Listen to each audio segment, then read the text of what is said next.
अगर कोई आपको नीचा दिखाना चाहता है तो इसका मतलब है कि आप उससे पहले से ही ऊपर हो। जिंदगी जीने के लिए मिली है, इससे लोग क्या सोचेंगे यह सोचने में बर्बाद मत करो। किसी के बुरे वक्त में उसका हाथ पकड़ो, सहारा दो, उसे हिम्मत दो, क्योंकि बुरा वक्त थोड़े समय में चला जाएगा लेकिन वह आपको दुआ जिंदगी भर देता रहेगा। मनुष्य सुबह से शाम तक काम करके उतना नहीं थकता जितना चिंता और क्रोध के एक क्षण में थक जाता है। संबंध परमात्मा से अच्छे बना लो तो तुम्हें किसी की जरूरत नहीं पड़ेगी। तुम खुद सबकी जरूरत बन जाओगे। सलाह देने तो हजारों आते हैं लेकिन जब साथ देने की बारी आती है तो केवल भगवान आते हैं। जीतने के बाद तो सारी दुनिया गले लगाती है, क्योंकि जो आज आपके साथ है वह कल आपके खिलाफ हो सकते हैं। बिना मतलब के कोई आपकी इज्जत नहीं करेगा, लेकिन खुद को इतना काबिल बनाओ कि लोग बिना मतलब के भी आपका इज्जत करें। भगवान कहते हैं सोने से पहले तुम सबको माफ कर दिया करो और तुम्हारे जागने से पहले मैं तुम्हें माफ कर दूंगा। भगवान ऑक्सीजन की तरह है जिन्हें आप देख नहीं सकते, लेकिन उसके बिना आप रह भी नहीं सकते। कोई और तुम्हारी मदद नहीं कर सकता, अपनी मदद स्वयं करो। आप खुद के सबसे अच्छे मित्र हैं और सबसे बड़े दुश्मन भी।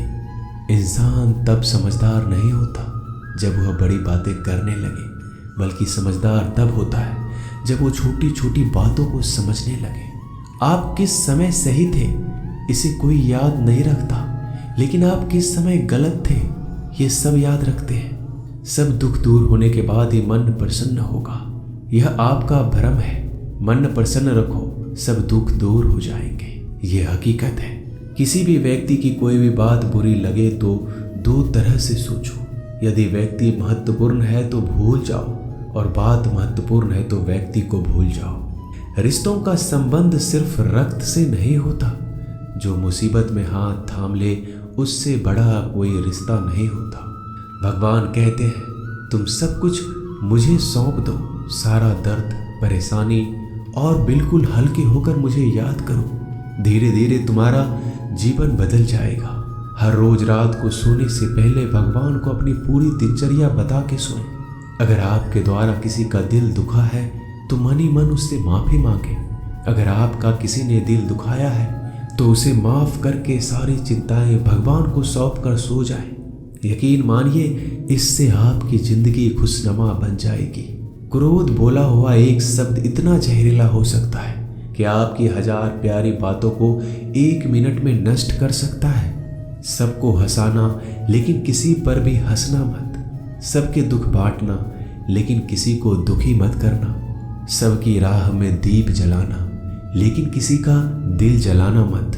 यही जीवन की रीत है। जैसा बोओगे वैसा ही पाओगे। दुआएं और प्रार्थनाएं असंभव को भी संभव बना देती है। ईश्वर को ना हमारे तन की जरूरत है ना धन की, उसको तो बस पवित्र मन की जरूरत है। इसलिए वो हमें कुछ भी छोड़ने के लिए नहीं कहता, बस कहता है बच्चे मन से विकार छोड़ो, गंदे विचार छोड़ो। जो आने वाला है वो हमेशा गुजरे हुए कल से बेहतर होगा। यही एक सोच आपके जीवन में कभी निराशा नहीं होने देगी। झूठ कितना अजीब है, खुद बोलो तो अच्छा लगता है, दूसरे बोले तो गुस्सा आता है। खुशियां चाहे किसी के साथ भी बांट लो, पर गम हमेशा भरोसेमंद इंसान के साथ ही बांटना चाहिए।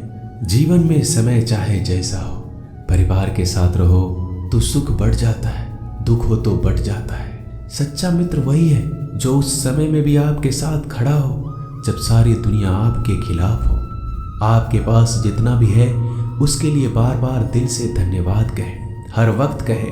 यकीन मानिए जितना भी है वो जल्दी कई गुना हो जाएगा। प्रार्थनाएं और ध्यान इंसान के लिए बहुत जरूरी है, क्योंकि प्रार्थना में भगवान आपकी बात सुनते हैं और ध्यान में आप भगवान की बात सुनते हैं। श्री कृष्ण से कितना कुछ छूटा। पहले माँ छूटी, फिर पिता छूटे, फिर जो नंद किशोर मिले वो भी छूटे, संग साथी छूटे, राधा भी छूटी, गोकुल छूटा, फिर मथुरा छूटा। श्री कृष्ण से जीवन भर कुछ न कुछ छूटता ही रहा। नहीं छूटा तो वो था देवत्व, मुस्कान और सकारात्मकता। श्री कृष्ण दुखी नहीं, उत्सव के प्रतीक है। सब कुछ छूटने पर भी कैसे खुश रहा जा सकता है, ये श्री कृष्ण से अच्छा कोई नहीं सिखा सकता। इसलिए हमेशा खुश रहें, सदा मुस्कुराते रहें। जीतने का मजा भी तभी आएगा जब लोग आपके हार का इंतजार करेंगे। गीता में लिखा है, यदि कोई आपको अच्छा लगता है तो अच्छा वो नहीं, अच्छे आप हैं, क्योंकि उसमें अच्छाई देखने वाली नजर आपके पास है। अपनी पीड़ा के लिए संसार को दोष मत दो, अपने मन को समझाओ। तुम्हारे मन का परिवर्तन ही तुम्हारे दुखों का अंत है। सोच और नीयत अच्छी रखिए, फिर आपके कष्ट प्रभु स्वयं दूर कर देंगे। याद रखना, भगवान से कभी उम्मीद छोड़ना नहीं और दुनिया वालों से कभी उम्मीद रखना नहीं। सुख दुख एक सिक्के के दो पहलू हैं। जहाँ सुख होगा वहाँ दुख भी होगा, जहाँ दुख होगा वहाँ सुख भी होगा। इसलिए सुख दुख के बारे में बिना सोचे निरंतर अपने लक्ष्य को प्राप्त करने के लिए प्रयास करते रहना चाहिए। एक बात हमेशा याद रखना, किसी के सामने गिड़गिड़ाने से ना मोहब्बत मिलती है ना इज्जत। इसलिए अपने स्वाभिमान को जिंदा रखो। कोई अगर आपकी किस्मत में होगा तो आपके पास खुद ही चलकर आएगा। दूसरों को हराने का मौका मत दो, बस खुद को आगे ले जाने की जिद पालो। कभी हार ना मानने की आदत ही एक दिन जीतने की आदत बन जाती है। सिर्फ दो चीजें मनुष्य के भाग्य का निर्माण करती है। पहला, स्वभाव। अगर आपके स्वभाव में अच्छाई, विनम्रता और गुण है तो आपका भाग्य चमकेगा।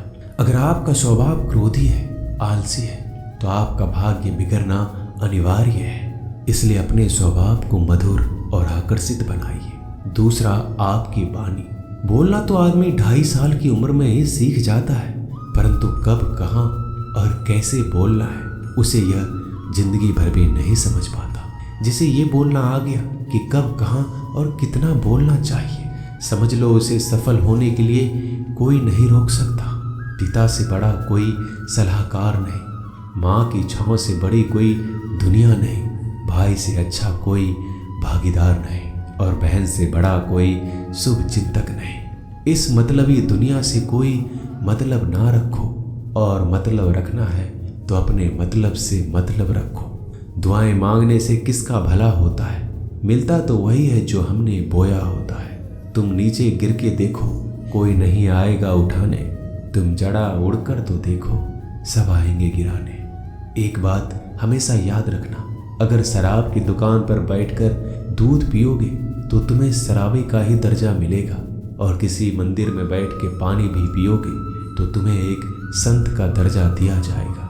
इसलिए आप किसके साथ उठते बैठते हो ये बहुत मायने रखता है। दोस्तों, आशा करता हूँ कि आपने इस वीडियो से बहुत सारी सीख ली होगी। मिलते हैं जल्दी एक नए ज्ञानवर्धक वीडियो में।